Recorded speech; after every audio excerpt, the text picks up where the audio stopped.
चर्चा को आगे बढ़ाएंगे। दिवाली के पहले आतंकी हमला, देश मांगे बदला। जी हां दर्शकों, दिवाली के पहले फिर घाटी दहली है। जम्मू कश्मीर के अखनूर में एलओसी के पास सेना की एम्बुलेंस पर आतंकवादियों ने आज सुबह ताबड़तोड़ गोलीबारी की। इसके बाद इलाके को घेरकर सेना ने सर्च ऑपरेशन चलाया, जो एनकाउंटर में बदल गया। फिलहाल सेना और आतंकियों के बीच गोलीबारी हो रही है। अब सवाल यह कि आखिर दिवाली के पहले ये हमले इतने ज्यादा क्यों बढ़ गए हैं? क्या ये हिंदुओं को सबसे बड़े उनके त्योहार दिवाली को खराब करने की साजिश है? ये भी कई ऐसे सवाल हैं जो आज हम जानेंगे। बता दें कि ये दिल को दहला देने वाला मामला खौर के भट्टल इलाके में असन मंदिर के से सामने आया है, जहां ग्रामीणों ने भारी हथियारों से लैस आतंकवादियों की मौजूदगी की सूचना दी। इसके बाद सुबह तकरीबन 7:25 पर सेना की एम्बुलेंस पर आतंकियों ने 15 से 20 राउंड की फायरिंग कर दी। हालांकि इस हमले में जवानों के घायल होने की सूचना नहीं मिली है। साथ साथ में मैं तस्वीर भी आपको दिखाता चलूंगा, जो वहां से विजुअल्स हमारे पास पहुंचे वो भी आपको दिखाएंगे। सिर्फ एम्बुलेंस डैमेज नहीं हुई है, बल्कि ये भी आपको बताएं कि आतंकियों के हमले के बाद इलाके में जवानों की तैनाती बढ़ा दी गई। सर्च ऑपरेशन के दौरान 3 छिपे आतंकियों ने जवानों पर फायरिंग की, जिसके बाद सेना आतंकियों के बीच गोलीबारी शुरू हुई, जो लगातार जारी है। इससे पहले 24 अक्टूबर की देर रात को सेना की गाड़ी पर आतंकियों ने घात लगाकर हमला किया था। इसमें 3 जवान शहीद हुए थे, यानी बलिदान उनका हुआ था, और साथ ही 2 पोर्टर्स जो वर्कर्स हैं उनकी भी मौत हुई थी। यह हमला पहली बार नहीं हो रहा है। बता दें कि एक हफ्ते में 5वां यह हमला बताया जा रहा है। 3 गैर स्थानीय लोगों पर जम्मू कश्मीर में 16 अक्टूबर से अब तक 5वां यह हमला है। दर्शकों, इन हमलों में 3 जवानों जो हैं वो वीर गति को प्राप्त हो गए, वहीं 8 गैर स्थानीय लोगों की इस दौरान मौत भी हुई है। तो कुछ ग्राफिक्स हम अब आपको दिखाने वाले हैं। इस ग्राफिक्स के जरिए आपको समझाएंगे कि किस तरह से घाटी में ये जो तस्वीरें हैं वो सामने निकल कर आ रही हैं। 5 जो हैं हमले हुए हैं। 24 अक्टूबर को बटगुंड में, पुलवामा में ये हमला हुआ था, जिसमें कई हमने देखे कि जो सैनिक हैं वो भी बलिदान उनका हुआ है। 20 अक्टूबर को फिर हुआ सोनमर्ग, गांदरबल में लश्कर के संगठन द रेजिडेंट फ्रंट ने इसकी जिम्मेदारी ली थी। 16 अक्टूबर को शोपियां में एक हमला हुआ, जिसमें आतंकियों ने गैर स्थानीय युवक की गोली मारकर हत्या कर दी। 24 अक्टूबर को बारामूला में यह हमला हुआ, सेना की गाड़ी पर आतंकवादी हमला हुआ, और बटगुंड पुलवामा में यह हमला हुआ, जिसमें एक मजदूर भी घायल हुआ। और उसके बाद 20 अक्टूबर हमने देखा। तो कुल मिलाकर अगर कहें तो ये आंकड़े लगातार बढ़ते जा रहे हैं। एक के बाद एक कई हम हमले देख रहे हैं। आज इसी पर करेंगे चर्चा। लेफ्टिनेंट जनरल संजय कुलकर्णी जी मेरे साथ जुड़ गए, रक्षा विशेषज्ञ हैं। जय हिंद सर, बहुत बहुत स्वागत है आपका। साथ ही रोहिल बशीर मेरे संवाददाता जम्मू कश्मीर से मुझे ज्वाइन कर रहे हैं। सबसे पहले चर्चा की शुरुआत रोहिल आपके साथ कर रहा हूं। बताइए अभी क्या स्थिति है, कल यह हमला किया गया है और क्या अभी इस पूरे हमले को लेकर इनपुट्स आपके पास हैं? देखिए विकास, अगर अखनूर की बात करें, सीमावर्ती इलाका माना जाता है, और आज सुबह ही वहां पर आतंकियों ने सबसे पहले भारतीय सेना के वाहनों के ऊपर जबरदस्त गोलाबारी की, जिसकी जवाबी कार्रवाई वहां पर भारतीय सेना की तरफ से भी की गई। और इस वक्त ताजा जानकारी विकास ये है कि वहां पर गोलाबारी का सिलसिला जारी है, और इस गोलाबारी के सिलसिले में फिलहाल एक आतंकवादी को वहां पर ढेर कर दिया गया है। पहले जानकारी थी कि 2 से लेकर 3 आतंकवादियों ने भारतीय सेना के जो एम्बुलेंस है उस पर अंधाधुंध गोलियां चलाई, जिसके बाद जवाबी कार्रवाई में ताज़ा जानकारी ये है कि एक आतंकवादी की डेड बॉडी जो है वहां से रिकवर कर ली गई है। और ये कहा जा रहा है कि इस वक्त भी आखिरी सूचना मिलने तक वहां पर गोलाबारी का सिलसिला आतंकियों और सुरक्षा बल के जवानों के बीच लगातार जारी है। पहले ही जम्मू क्षेत्र के इलाकों में, क्योंकि दिवाली आने वाली है, उससे पहले जम्मू के जो सीमावर्ती इलाके हैं या बाहरी इलाके हैं, वहां पर सुरक्षा की जो अतिरिक्त इंतजाम है वो किया गया है, और सुरक्षा की नफरी को बढ़ा दिया गया है, ताकि दिवाली को पूरा संपूर्ण तरीके से जो यहाँ पे उसको मनाया जाए। उससे पहले सिक्योरिटी के सख्त इंतजाम किए गए थे, लेकिन उसी बीच यहाँ पर जो है दिवाली पर माहौल लगातार खराब करने की कोशिश जो है आतंकवादी संगठनों की तरफ से, खासतौर पे लश्कर TRF संगठन की तरफ से लगातार किए जा रहे हैं। और अक्टूबर के महीने की बात करें तो अक्टूबर के महीने में लगभग 7 जो टेरर इंसिडेंट्स है वो जम्मू कश्मीर के अलग अलग इलाकों में हुए हैं, लेकिन साथ में कहीं ना कहीं भारतीय सेना के कुछ जवान भी जो है वीर गति को प्राप्त हुए, कुछ सिविलियंस भी जो है इन हमलों में मारे गए हैं। तो वही आतंकवाद के खिलाफ बड़े प्रहार जो है यहाँ पर सुरक्षा बल के जवान इस वक्त लगातार पूरे जम्मू कश्मीर के इलाकों में चला रहे हैं। चाहे सीमावर्ती इलाकों की बात करें, चाहे जम्मू के इलाकों की बात करें, या कश्मीर घाटी के इलाकों की बात करें, तो हर जगह पर जो इंसिडेंट सामने आए हैं अक्टूबर के इस महीने में 7 ऐसे आतंकी जो घटनाएं हैं वो घटी है। लेकिन उसके बाद सुरक्षा एजेंसीज ने कई अहम जो समीक्षा है वो अलग अलग तरीके से की। जब जम्मू कश्मीर के ऊपर राज्यपाल डोभाल, मनोज सिन्हा ने भी एक बहुत बड़ी जो है मीटिंग की सुरक्षा व्यवस्था को लेकर। तो इससे पहले भारतीय सेना, जम्मू कश्मीर पुलिस और सुरक्षा एजेंसी की तरफ से भी लगातार अलग अलग तरीके से मीटिंग जो है वो की गई। बिल्कुल हाई लेवल मीटिंग की जा रही है और बारीकी से नजर रखने को भी कहा गया है। आगे बढ़ूंगा, अब चर्चा को और आगे बढ़ाऊंगा। रक्षा विशेषज्ञ संजय जी मेरे साथ जुड़े हैं। संजय जी, दिवाली से पहले और अक्टूबर के महीने में 7 इस तरह के इंसिडेंट सामने आना जब आतंकी जो है अपने नापाक इरादों को लेकर भारत में घुसे या फिर भारत में आतंकवादी गतिविधियों को अंजाम उन्होंने दिया है। इन गतिविधियों को किस तरह से आप देखते हैं, जबकि बिल्कुल हम दहलीज पर खड़े हैं, हमारा एक बड़ा त्योहार दिवाली हमारे सामने है।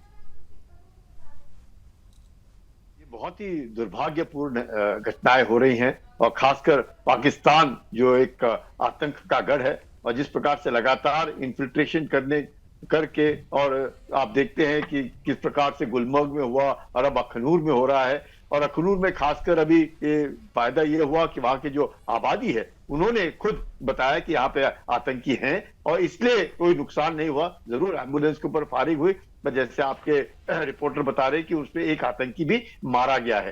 तो कहने का मकसद एक कि अगर लोग वहां पे सतर्क हैं तो आप समझ सकते हैं कि किस प्रकार से इंस्टेंट कार्रवाई करके, कोऑर्डिनेट सर्च करके जो मिलिटेंट्स है, टेररिस्ट है, उनको मारा जा सकता है। और जहां से खबर नहीं आती है वहां पे ज्यादा दिक्कतें हो रही है। ये पाकिस्तान क्यों कर रहा है और इस वक्त क्यों कर रहा है, ये सोचने वाली बात। हम सबको लगता है कि पाकिस्तान जो है आज बिल्कुल उसके जो इकोनॉमिक कंडीशंस है बहुत खराब है और बुरा हाल है। पाकिस्तान की फौज के ऊपर भी लगातार हमले हो रहे हैं, वहां पे भी तहरीक तालिबान पाकिस्तान कर रहा है, बलूचिस्तान लिबरेशन आर्मी कर रहा है। तो पाकिस्तान के पास वक्त कहां है इस तरह की कार्रवाई करने के लिए। ये सोच है, ये सोच गलत है, क्योंकि पाकिस्तान जो है, जो उसके आतंकी संगठन है, चाहे लश्कर तैयबा है, जैश ए मोहम्मद है, उनके ये जो रेजिस्टेंस फ्रंट है या पीपल्स एंटी फैसिस्ट फ्रंट है, ये जो एक मुखौटे हैं, इनको जो फंडिंग है वो आता रहता है। उसको पाकिस्तान से की इकोनॉमिक कंडीशन से कोई लेना देना नहीं। चाहे पाकिस्तान कहीं पर भी गरीब से गरीब हो जाए, उससे कोई क्यों, उसकी फंडिंग बाहर से आती है, वो खुद ड्रग्स में शामिल होते हैं, तो काफी कुछ उनका पैसा आता रहता है। जी, मकसद एक ही है कि किस प्रकार से हिंदुस्तान के अंदर अफरा तफरी फैलाना, किस तरीके से एक तरीके से एक डर का। अब इसको लेकर क्या वहां पर फोर्सेस बढ़ाई गई हैं या विशेष जो अलर्ट है वो जारी किया गया है, या किस तरह से वहां पर ऑर्डर्स दिए गए हैं और अभी क्या माहौल वहां नजर आता है? इलाकों की बात करें तो वहां पर जैसा कि मैं पहले ही कह रहा था कि सुरक्षा की जो नफरी है उनको बढ़ा दिया गया है। जगह जगह पर सुरक्षा की बैरिकेडिंग जो है रखी गई है, जिस पर जम्मू कश्मीर पुलिस, सीआरपीएफ की नफरी को तैनात किया गया है। और दिवाली से पहले कहीं ना कहीं लगातार ये आस लगाई जा रही है, जो इंटेलिजेंस एजेंसीज की तरफ से भी जानकारी मिल रही है कि दिवाली पर माहौल जो है काफी ज्यादा खराब करने की कोशिश यहाँ पर आतंकी संगठन जो है वो कर सकते हैं, जिस वजह से सुरक्षा को पूरी तरीके से अलर्ट मोड पे रखा गया है। जी, वही जी। अगर कश्मीर घाटी की बात करें तो कश्मीर घाटी की सुरक्षा व्यवस्था जो है पूरी तरीके से चाक चौबंद है। किसी भी गड़बड़ से निपटने के लिए भारतीय सेना, जम्मू कश्मीर पुलिस और बाकी पैरामिलिट्री फोर्सेस पूरी तरीके से तैनात है। और साथ ही साथ सीमावर्ती इलाकों की बात करें तो सीमावर्ती इलाकों में खास तौर की निगरानी जो है इन दिनों रखी जा रही है, क्योंकि अब सर्दी का मौसम आने वाला है और सर्दी के मौसम से पहले जब बर्फबारी होती है तो बर्फबारी से पहले घुसपैठ की एक बड़ी कोशिश है जो है लगातार आतंकी संगठनों और पाकिस्तानी स्पॉन्सर्ड टेररिस्ट्स की तरफ से लगातार की जा रही है, जिनको पूरी तरीके से वहां पर जो पाकिस्तानी सेना है वो मदद करती हुई नजर आ रही है, जो हमने पिछले कई सालों के दौरान भी देखा है। तो खास तौर से निगरानी जो है सीमावर्ती इलाकों की रखी जा रही है, क्योंकि बर्फबारी से पहले ये आशंका रहती है हर साल की घुसपैठी जो है लगातार भरपूर तरीके से घुसपैठ करने की कोशिश करेंगे। जी, जी, ठीक है रॉयल, शायद नेटवर्क के चलते आपकी आवाज़ जो है थोड़ी ब्रेक हो रही है। संजय जी, मैं आपसे ये भी समझना चाहता हूं कि किस तरह से ये जो आंकड़े बढ़े हैं या जो घटनाएं बढ़ी हैं, त्योहार को अगर हम एक साइड भी करें और इससे पहले पूरे अक्टूबर में हम अगर समझने की कोशिश करें तो ये क्यों इस तरह की घटनाएं बढ़ी हैं, जबकि हमने देखा है कि वहाँ उमर अब्दुल्ला की जब से सरकार बनी, यहाँ से वो जब लड़े गांदरबल से, वहीं एक हमला, उसके बाद दूसरा हमला, तो ये नई सरकार के बाद अगर ये घटनाएं बढ़ रही हैं तो किस तरह से इसको आप देखते हैं? देखिएगा विकास, जिस प्रकार से अभी जो मीटिंग हुई और उन्होंने सोचा कि भारत के प्रधानमंत्री आएंगे, भारत के विदेश मंत्री गए, उन्होंने बहुत प्यार से समझाया पाकिस्तान को, पर अगर पाकिस्तान आज भी मानने को तैयार नहीं है और पाकिस्तान में अलग अलग पावर सेंटर्स हैं, पॉलिटिशियंस के पास कुछ पावर है और जो उनका डीप स्टेट है, फौज, उसके पास कुछ है, और फौज चाहे वो कोई भी हो वहां पे, वो काम वही लोग करते रहते हैं। और आईएसआई है, और पाकिस्तान की जो फौज है वो 20 से 25 अरब डॉलर सालाना बिजनेस करती है। सब बिजनेस, मतलब पाकिस्तान की आर्थिक स्थिति कितनी भी कमजोर हो जाए, पैसे की कोई कमी नहीं आतंक के लिए, क्योंकि पाकिस्तान में आतंक के अलावा है तो कुछ नहीं, कुछ भी नहीं कर रहा है। बेतरतीब वहां पे बेरोजगारी है, खाने पीने के लाले पड़े हैं, लेकिन इस तरीके से लोगों को बहलाना, बहकाना और पैसा इकट्ठा करना, चंदा इकट्ठा करना, बाहर के देशों से लेना, अपना कारोबार करना, ऐसे करके पाकिस्तान ने सोचा है कि हिंदुस्तान के अंदर हमने आतंक फैलाना।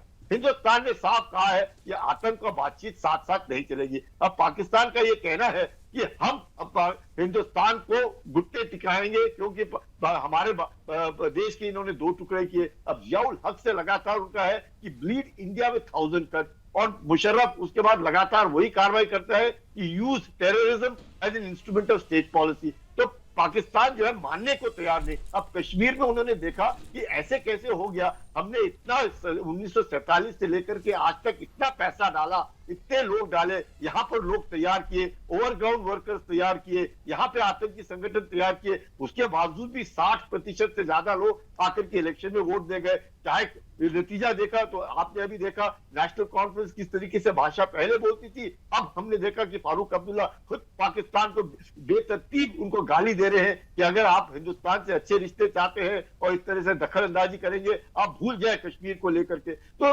उनको भी लग रहा है कि भारत के अंदर जो स्थिति है और जो परिस्थिति है बदल रही है, लेकिन भारत के अंदर भी ऐसे चंदे लोग हैं जो अभी भी इनके साथ है। यही कहा, पर आप देखिएगा अखनूर में ये बहुत अच्छी एक बात हुई है कि अखनूर की जो जनता है, क्योंकि वहां की जो आबादी है इतनी सतर्क है कि उन्होंने तुरंत बताया कि साहब सवेरे यहाँ पे कुछ गड़बड़ होने वाली है। तो क्या हुआ, आप देखते हैं उनका एक आतंकी मारा गया, हमारे यहाँ नुकसान नहीं हुआ। जरूर ये इन्फिल्ट्रेशन है, इसके ऊपर हमें थोड़ा सोचना होगा, अपने आंख और कान और तेज करने होंगे, अपने आप को इलेक्ट्रॉनिक साधनों से और पता करना पड़ेगा, ड्रोन हेलीकॉप्टर। बिल्कुल, लिहाजा इसीलिए घाटी में जो है सुरक्षा और बढ़ाई गई है। जिस तरह से अभी रोहिल भी जानकारी दे रहे थे कि त्योहार के मद्देनजर भी सेना बिल्कुल दुरुस्त है और वहां इस तरह से नजर रखी जा रही है कि इस बार कोई छेड़ेगा तो उसे छोड़ा कतई नहीं जाएगा। संजीत जी, आपका, रोहिल, आप दोनों का बहुत बहुत धन्यवाद। थैंक यू सो मच मेरे साथ ज्वाइन होने के लिए और ये जानकारी साझा करने के लिए। इसी के साथ इस बुलेटिन